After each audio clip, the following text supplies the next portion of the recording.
Então, quando eu saí da onde eu saí para chegar num time profissional e através da final do brasileiro, do destaque que eu tive, e eu falei, eu quero ir para a Europa.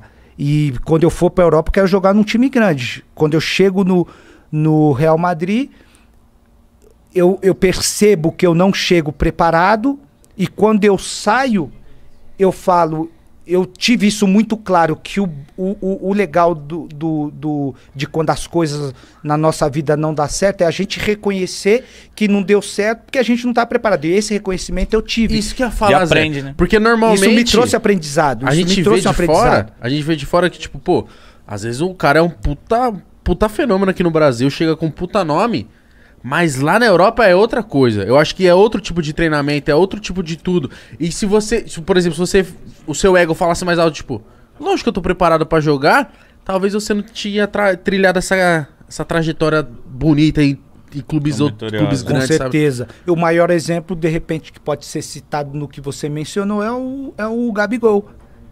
Quando ele sai do Santos bem no auge e que é contratado, artilheiro de tudo, é contratado pro Inter de Milão, acho que ele foi pra Itália, ele não deu um chute lá. Por quê? Porque ele achou que do jeito que ele jogava aqui, no Brasil, ele ia jogar lá.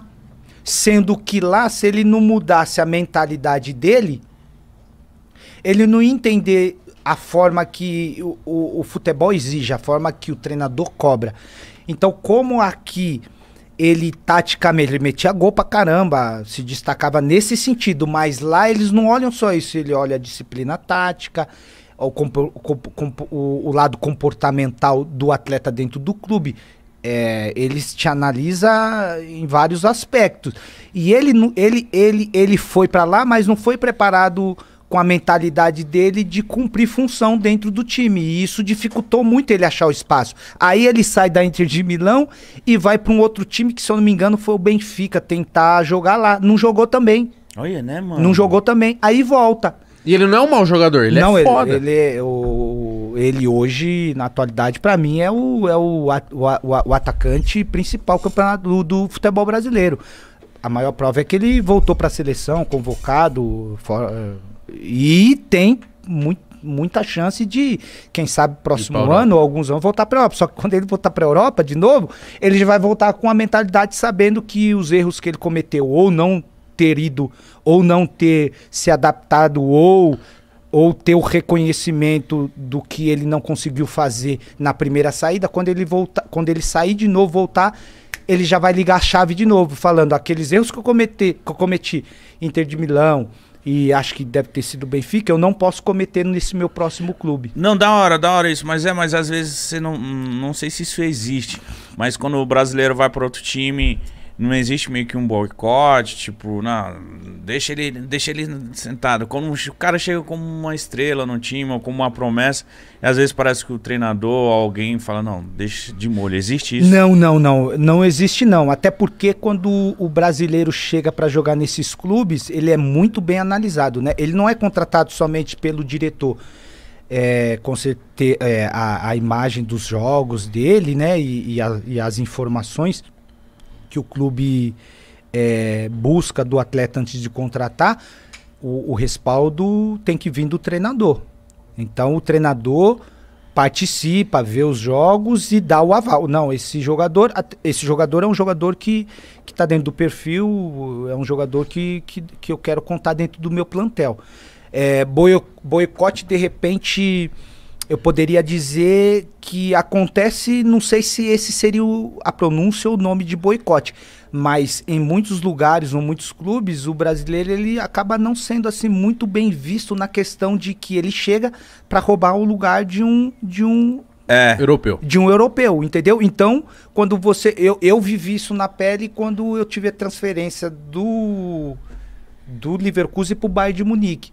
Porque quando eu me destaquei no Leverkusen e cheguei no Bayern de Munique, eu cheguei no Bayern de Munique, que é um clube maior, e quando você joga num clube maior, a disputa ela é maior ainda, porque o clube maior tem muito mais jogadores que jogam pelas suas seleções. Se você joga na seleção do teu país, você quer jogar sempre no clube. Então, se você quer jogar no clube dentro do plantel só tem jogador de seleção, imagina como vai ser a disputa ali dentro. Entendeu? Então eu percebia que eu não era bem visto lá nos treinos. Os treinos... Como? Os caras não passavam bola? Não, os caras me arrebentavam, pô. Sério? Vinha... Se eu não desse os meus pulão. pulos, os caras porque lá não tem falta no treino, pô. A primeira palavra que eu aprendi em alemão no treino foi Weiter. O que é? Weiter é continua.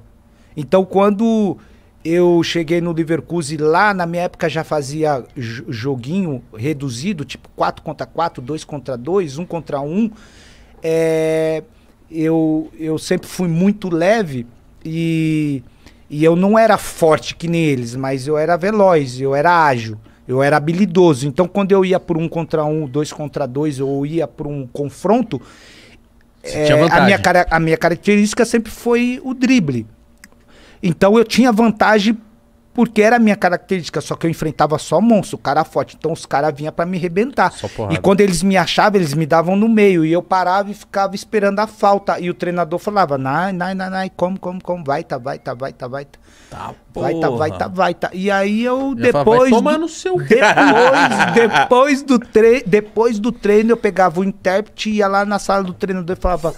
Pô, os caras estão me arrebentando no treino, como não tem falta aqui? Aí o treinador falava pra mim, não tem falta aqui porque vai ter falta no jogo que o árbitro não vai dar, e você vai ficar lá esperando. E a jogada rolando.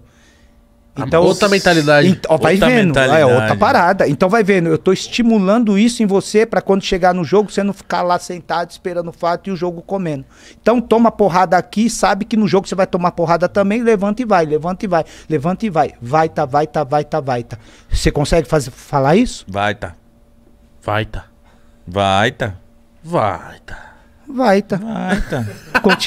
Continuamos. É isso. Vai que vai, tá. É isso. Só vai que vai, tá? Vai que vai.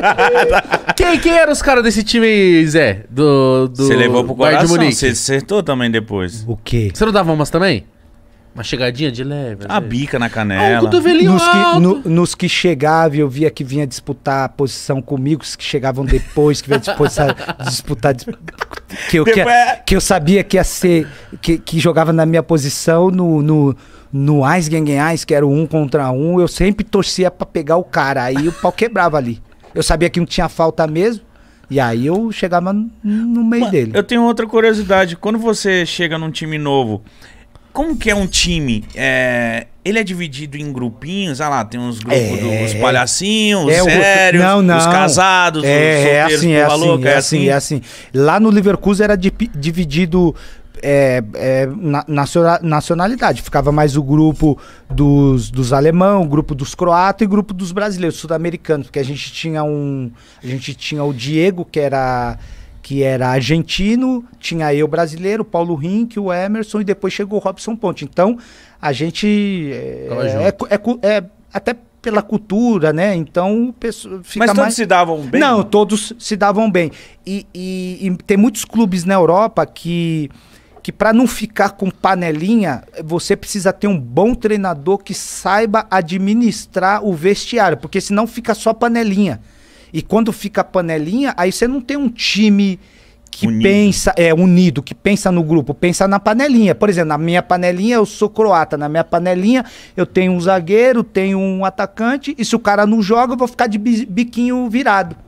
Porque ele é da minha panelinha, do meu país, também. Quero que ele jogue, entendeu? Agora, se o treinador consegue ter esse faro, consegue ter essa visão, ele consegue administrar isso, entendeu? E o maior treinador que soube administrar isso dentro do Bayern de Munique foi, para mim, o Ottmar Hitzfeld. O Ottmar Hitzfeld, ele tinha um time, quando eu cheguei no Bayern de Munique, que só tinha jogador da seleção. E todo mundo queria jogar, mano. Só todo mundo queria jogar.